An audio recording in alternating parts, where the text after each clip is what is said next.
Hello mga guys, yan Admin Rich po to. Pag-usapan lang po natin mga kaibigan, ito po ginawa po ni Digong na pumunta po sila sa Tacloban. Sinugod po nila ang Tacloban, kunwari sila ay nakikipiesta, pero ang kanila po talagang gustong gawin doon ay para magkalat po ng lagim, para manira, siraan po ang administrasyon, siraan po si PBBM, si Speaker Martin Romualdez, pero hindi naman po sila nagtagumpay, no? Alam po ninyo, no, pagdating pa lang po nila, nung nalaman po ng mga tao na dumating po, no, si Duterte, yung kanilang convoy, ayan po mga kaibigan, no, tingnan nyo. Tingnan nyo mga kaibigan, di ba? Andyan po yung mga tao sa kalsada at mahalata mo na hindi talaga sila bayad, no? Mahalata mo na hindi sila bayad kasi ibang tipong, nalaman lang nila na paparating ang Duterte. Ayan, nag-assemble sila at kumuha sila ng Manila paper, nagsulat sila, no, na ayaw nila doon, no, si Duterte at ang mahal nila si FM or si Ferdinand Martin Romualdez, no? FM po kasi ang tawag kay speaker doon, no? Kilala po siya sa FM, Ferdinand Martin. So, ayan mga kaibigan, no? Ayan, no? Ayan, kitang-kita po mga kaibigan ang disgusto nitong mga Tacloban. Kasi mga kaibigan, eto naman talaga si Digong, no? Ay hindi po sila marunong gumalang. Wala po silang, hindi po nila alam yung salitang respeto, no? Kung titingnan natin, napakarami namang lugar eh. Bakit hindi sila pumunta sa iba-ibang lugar? Bakit kailangan sumugod pa sila sa Tacloban?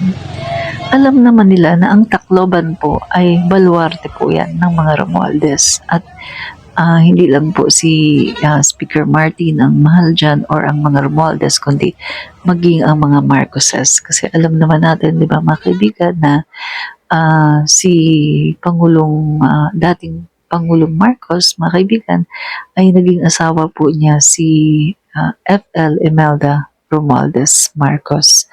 So talagang ang pag sinabi pong Tacloban, alam na natin yan na talagang yan po ay baluarte ng mga Romualdez at Marcos, no? Nag-insist po kasi sila, di ba? Pinilit po nila eh. Ngayon tuloy, napahiya po sila. Alam naman po natin mga kaibigan, di ba yung nangyari na nung papunta sila noon, no? At nilagyan po ng mga heavy equipments yung plaza. So hindi pa sila nadala. Talagang ini-insist nila na sugurin yung Tacloban. Ayan tuloy mga kaibigan, anong nangyari sa kanila? Pinakita ng mga tao na ayaw nila doon. Ayaw nila kay Duterte. Di ba? So, napahiya po sila. Hindi nagtagumpay yung kanilang pamimigay ng hindi nagtagumpay yung kanilang ginawa. At take note mga kaibigan na naramdaman po ng dating Pangulo na ayaw sa kanyang mga tao dun. Kita niyo mga kaibigan, namigay pa sila ng bigas, di ba? At ng ayuda. Pero ilan lang ang pumunta. Wala pa sa 100. At take note, yung mga pumunta, mga bata, mga kabataan na nakikiusyoso at gusto rin makakuha ng ayuda. Diba? So, yan po mga kaibigan, 5 minuto lang ang speech ni Digong pagkatapos nag-pack up na sila at lumayas. O, diba? Sugod-sugod kasi kayo sa Tacloban. Diba? Inayawan na nga kayo. Pagkatapos, nag-i-insist pa rin kayo. Ayan. Hindi. Napahiya kayo. Diba?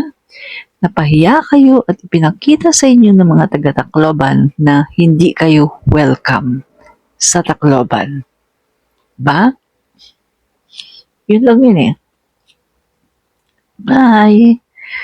Bye, Admin Rich po. Maraming salamat po. I-follow na ho natin ang Admin Rich.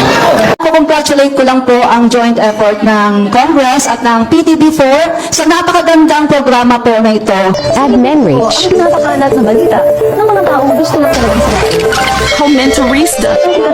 Fight fake news. Expose the truth.